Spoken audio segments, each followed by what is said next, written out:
विद्यार्थियों, स्वागत करती हूँ आपका मेरे YouTube channel GK special class में आपका। तो विद्यार्थियों, मैंने बोला था ना मंडे से हम कंटिन्यू क्लास करेंगे, तो आज मंडे, आज तो मेरी क्लास आगे मैं कोशिश करूंगी। अब हम हर रोज कंटिन्यू क्लास लेंगे।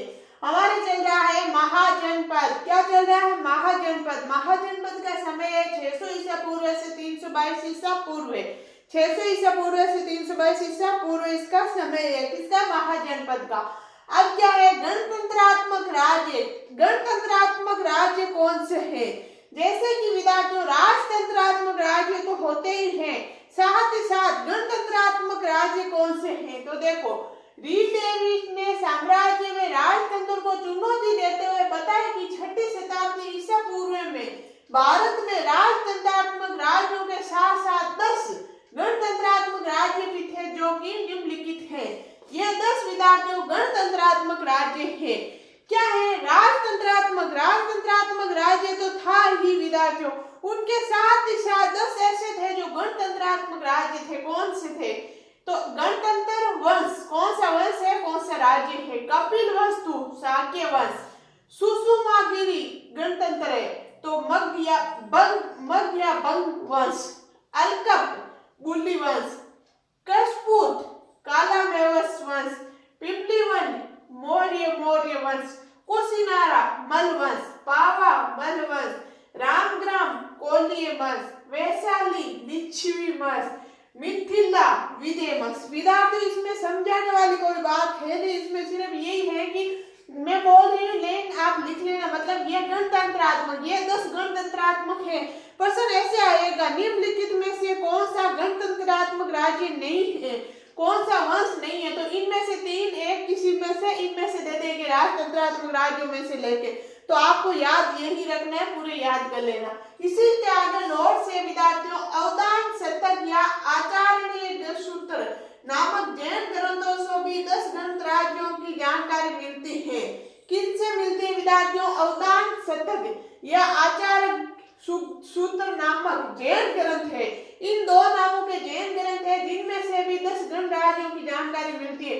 इसी के साथ एक नोट और है नीचे, बुद्ध घोष द्वारा रचित ग्रंथ अट्टावक्रथा से भी इन 10 गणराज्यों की जानकारी मिलती है। यानी विद्यार्थियों, जैन ग्रंथ में इन 2 ग्रंथों में से और बुद्ध ग्रंथ में इन 1 ग्रंथ में से इन 10 गणतंत्रात्मक राज्यों की जानकारी मिलती है। इसका स्क्रीनशॉट लो। फिर आज हम शुरू करेंगे बौद्ध धर्म, बौद्ध पढ़ेंगे गौतम बुद्ध को। तो लिखो विद्यार्थियों, आपके महाजनपद, ये तो हेडिंग आपके लगे हुई है पहले से, क्योंकि यही तो हम टॉपिक पढ़ रहे हैं। नीचे लिखना गणतंत्रात्मक राज्य, फिर आगे लाइन में लिखना विद्यार्थियों, रीड डेविस ने साम्राज्यवाद यानी राजतंत्र को चुनौती देते हुए बताया कि 6ठी शताब्दी ईसा पूर्व में भारत में राजतंत्रात्मक राज्यों के साथ साथ 10 गणतंत्रात्मक राज्य भी थे, जो निम्नलिखित हैं। गणतंत्र एक तरफ लिखना, दूसरी तरफ वंश लिखना। कपिल वस्तु, इसका वंश है शाक्य। फिर गणतंत्र है सुषुमागिरी, तो इसका वंश है मध्यापंग। फिर है अलकप, जिसका वंश है बुली। फिर है केशपुत, जिसका वंश है कालामावस। फिर है पिपलीवन, जिसका है मौर्य वंश, जो हम पढ़ेंगे आगे। फिर है कुशिनारा, जिसका है मल। फिर है पावा, जिसका भी मल। फिर है रामग्राम, जिसका कोलीय। फिर है वैशाली, जिसका लिच्छवी वंश।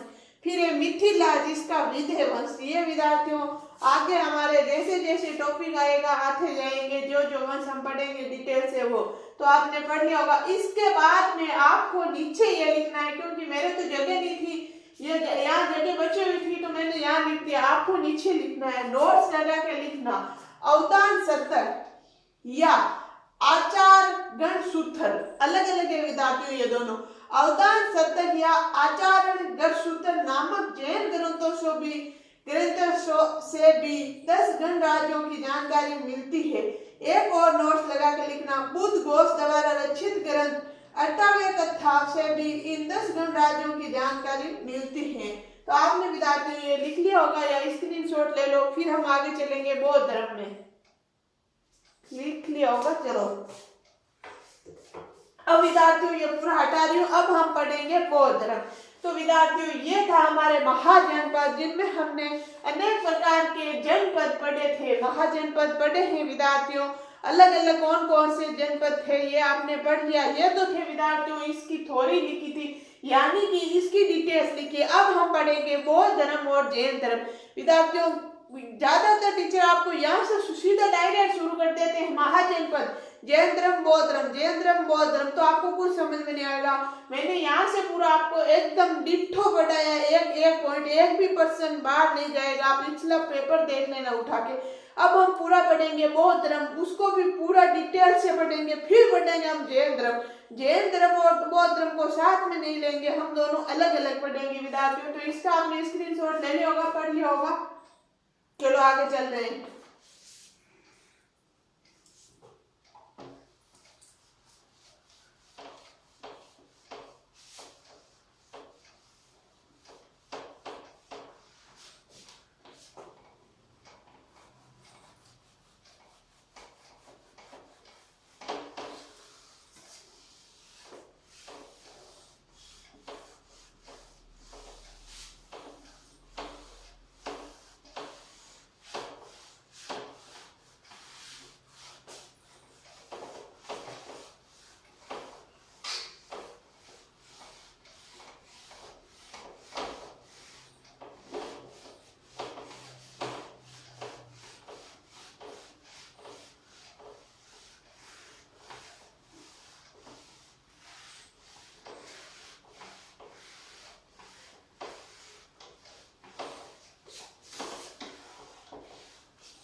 ज्यादा सर्दी की वजह से इन गाड़ी होगी तो ऐसे जोर आ रहा है साफ करने में भी।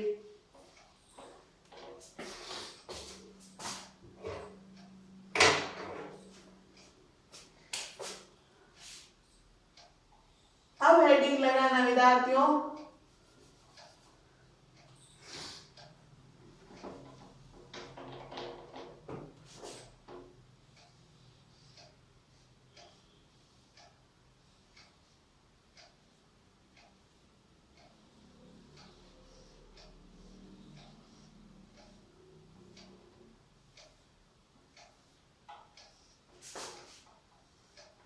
अब हेडिंग लगाना विद्यार्थियों बौद्ध धर्म। क्या लगाओगे? बौद्ध धर्म।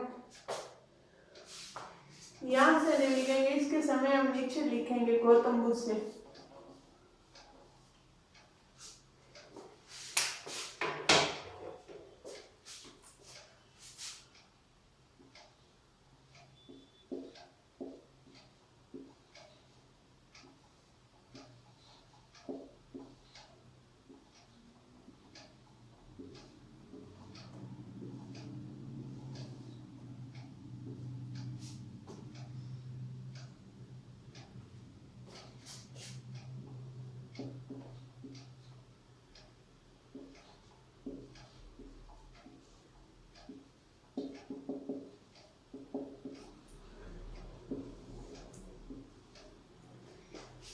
देखो विद्यार्थियों अब हम क्या पढ़ेंगे? बौद्ध धर्म।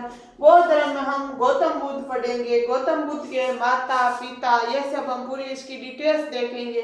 फिर जैसे जैसे आगे बढ़ेंगे गौतम बुद्ध की सारी बातें पढ़ते जाएंगे विद्यार्थियों। चलो आगे चलते हैं।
विद्यार्थियों गौतम बुद्ध का समय 563 ईसा पूर्व से 483 ईसा पूर्व।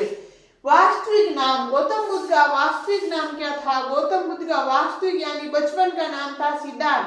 क्या था विद्यार्थियों? सिद्धार्थ। गौतम बुद्ध का बचपन का नाम था सिद्धार्थ, उसी को बोलते हैं वास्तविक नाम।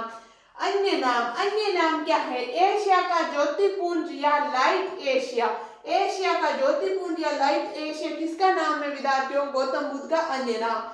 जन्म गौतम बुद्ध का जन्म कब व कहाँ हुआ था? जन्म हुआ था 563 ईसा पूर्व वैशाख पूर्णिमा। 563 में विद्यार्थियों वैशाख पूर्णिमा को गौतम बुद्ध का जन्म हुआ था। तो आप ऐसे सोचोगे ऐसे कौन पूछेगा वैशाख पूर्णिमा? विद्यार्थियों यही प्रश्न आता है, गौतम बुद्ध का जन्म कब हुआ था? तो ये 563 तो आपको याद रह जाएगा, लेकिन आप इसमें कंफ्यूज हो जाओगे। जैसे इसमें आएगा वैशाख, केतर, कार्तिक, ये कब हुआ? तो वैशाख पूर्णिमा कब हुआ था? वैशाख पूर्णिमा कब हुआ? वैशाख पूर्णिमा को हुआ था। क्यों? लाइट एशिया इसका अन्य नाम। लाइट यानी व्हाइट कलर का, सफेद कैसे हो? वैशाख में क्या करते हैं? कन्या ये वट में पानी डालती है, वो वैशाख पूजा करती है पिंपल के पेड़ की, तो क्या करती है उसमें पानी डालती है। तो ऐसे मान लेना ज्यादा पानी डालने से सफेद हो गया व्हाइट, मतलब ऐसे ट्रिक लगा के आप याद रख लेना कब हुआ था? वैशाख पूर्णिमा। मैंने इतने ऐसे बक दिया ना तो आप कभी नहीं भूलोगे। मुझे पता आपको मेरी बातें याद आ जाएगा कैसे करके वैशाख पूर्णिमा हुआ। कहाँ हुआ था? लुम्बिनी वन। कहाँ हुआ था? लुम्बिनी वन। वो कहाँ है? लुम्बिनी देही, इसी को बोलते हैं लुम्बिनी देही वन या लुम्बिनी वन। है कहाँ? नेपाल में विद्यार्थियों। कहाँ है? नेपाल में। कौन से वृक्ष के नीचे हुआ था? साल वृक्ष। साल वृक्ष के नीचे किसका जन्म हुआ था? गौतम बुद्ध का हुआ। इसका स्क्रीनशॉट ले लो, फिर हम आगे चल रहे हैं। चलो लिखो वास्तविक नाम सिद्धांत। ऊपर हेडिंग लगाना विद्यार्थियों बौद्ध धर्म के बाद लिखना गौतम बुद्ध। गौतम बुद्ध का समय है 563 ईसा पूर्व से 483 ईसा पूर्व। वास्तविक नाम क्या है? सिद्धार्थ। अन्य नाम क्या है? एशिया का ज्योतिपुंज या लाइट एशिया। जन्म कब हुआ था? 563 ईसा पूर्व वैशाख पूर्णिमा को। कहाँ हुआ था? लुम्बिनी वन या इसी को बोलते हैं लुम्बिनी देही वन। कहाँ है ये? नेपाल में। वृक्ष कौन सा? साल वृक्ष। आपने स्क्रीनशॉट ले लिया होगा, लिख लिया होगा। चलो आगे चलते हैं।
आगे देखो विद्यार्थियों, पिता गौतम बुद्ध के पिता कौन थे?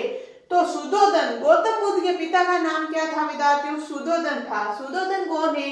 कपिलवस्तु के सांख्य गणराज्य के प्रधान थे। कपिलवस्तु के सांख्य गणराज्य के प्रधान कौन थे? सुधोधन, जो गौतम बुद्ध के पिता थे विद्यार्थियों। माता कौन थी? महामाया। गौतम बुद्ध की माता कौन थी? महामाया। महामाया कौन थी? महामाया, जो क्या है? रामग्राम के कोल्य वंश की थी। रामग्राम के कोल्य वंश की महामाया गौतम बुद्ध की माता थी। पालन पोषण, इसका पालन पोषण किसने किया? गौतम बुद्ध का मौसी, गौतम बुद्ध की मौसी प्रजापति गौतमी ने। तो विद्यार्थियों, ये प्रश्न अनेक बार आया हुआ है एग्जाम में। गौतम बुद्ध का पालन पोषण किसने किया था? गौतमी ने। किसने किया था? गौतमी ने। गोद में लेके, ऐसे याद रखना, गोद में लेके बच्चे को रखते हैं तो गौतमी, गो से याद रखना, गौतमी ने। किसने किया? प्रजापति गौतमी ने। भविष्यवाणी किसने की और क्या की? किसने की? कालदेवल्य या कोणिंद्य यानी कालदेवल्य या कोणिंद्य ऋषि थे, जो एक ब्राह्मण थे। क्या की थी? चक्रवर्ती सम्राट या सन्यासी। उन्होंने बोला या तो ये चक्रवर्ती सम्राट या उसी को बोलते हैं सन्यासी, बहुत बड़े चक्रवर्ती सम्राट बनेंगे। किसने ये भविष्यवाणी की? किसने की? कालदेवल या कोणिंद्य ब्राह्मण ये ऋषि ने की थी। तो विद्यार्थियों, इसके स्क्रीनशॉट लो, फिर हम आगे चल रहे हैं। लिखो, पिता सुधोधन कपिलवस्तु के सांख्य गणराज्य के प्रधान थे। माता महामाया रामग्राम के कोल्य वंश की थी। पालन पोषण मौसी प्रजापति गौतमी। भविष्यवाणी किसने की? कालदेवल या कोणिंद्य ब्राह्मण। क्या की? चक्रवर्ती सम्राट या सन्यासी। आपने स्क्रीनशॉट ले लिया होगा। चलो आगे चल रहे हैं।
आगे देखो विद्यार्थियों, विवाह, इनका विवाह किससे हुआ? यशोधरा, बिंबा, गोपा, मदकच्छना। क्या इतनी औरतों से विवाह हुआ था? नहीं हुआ था विद्यार्थियों, एक ही से हुआ था, यशोधरा। इनका मोस्ट नाम तो यशोधरा है। गौतम बुद्ध का विवाह किसके साथ हुआ विद्यार्थियों? यशोधरा के साथ हुआ। यशोधरा का ही नाम है बिंबा गोपा मत गच्छना, बिंबा गोपा मत गच्छना, यशोधरा बिंबा गोपा मत गच्छना, यशोधरा बिंबा गोपा मत गच्छना, यशोधरा बिंबा गोपा मत गच्छना। ऐसे विद्यार्थियों 3-4 बार बोलोगे तो आपके दिमाग में घुस जाएगा, फिर कभी बाहर नहीं जाएगा। विवाह हुआ था, शोभा यात्रा वैशाली नगर विहार में, वैशाली नगर विहार में इनकी शोभा यात्रा निकली थी। किसकी? गौतम बुद्ध की। बौद्ध धर्म के 4 महान संकेत, बौद्ध धर्म के 4 विद्यार्थियों से महान संकेत थे जिनको देखकर गौतम बुद्ध ने सन्यासी होने का निर्णय लिया था। कौन से थे? वर्त व्यक्ति, इन्होंने सबसे पहले एक वर्त व्यक्ति को देखा था। किसको? वर्त व्यक्ति को। रोगी व्यक्ति, फिर इन्होंने रोगी व्यक्ति को देखा था। मर्त व्यक्ति, फिर इन्होंने मर्त व्यक्ति को देखा था। फिर इन्होंने सन्यासी को देखा तो इनको लगा था सबसे अच्छा जीवन किनका है विद्यार्थियों? सन्यासी का है। किनका है? वर्त व्यक्ति बहुत दुखी था। वर्त व्यक्ति आपको पता है वर्त अवस्था में दुख झेलना पड़ता है। फिर रोगी व्यक्ति भी दुखी था, उन्होंने फिर देखा था रोगी व्यक्ति को। मर्त व्यक्ति फिर वो मर गया तो वो मर्त व्यक्ति देखा था। फिर इन्होंने देखा था सन्यासी, तो इनके दिमाग में आया सबसे अच्छा जीवन किसका है? सन्यासी का। तो क्वेश्चन ऐसे आएगा, बौद्ध धर्म के 4 महान संकेत कौन से हैं? तो कौन कौन से? वर्त, रोगी, मर्त, सन्यासी। वर्त, रोगी, मर्त, सन्यासी। पुत्र, गौतम बुद्ध जी के पुत्र का नाम क्या? गौतम बुद्ध के पुत्र का नाम क्या था विद्यार्थियों? राहुल। तो विद्यार्थियों आज के लिए इतना ही, कल हम इसी में आगे और पढ़ेंगे गौतम बुद्ध। तब तक के लिए आप स्वस्थ रहो, मस्त रहो, पढ़ते रहो। आपको मेरी क्लास अच्छी लगती है तो लाइक करना, शेयर करना और सब्सक्राइब करना बिल्कुल नहीं भूलना। धन्यवाद।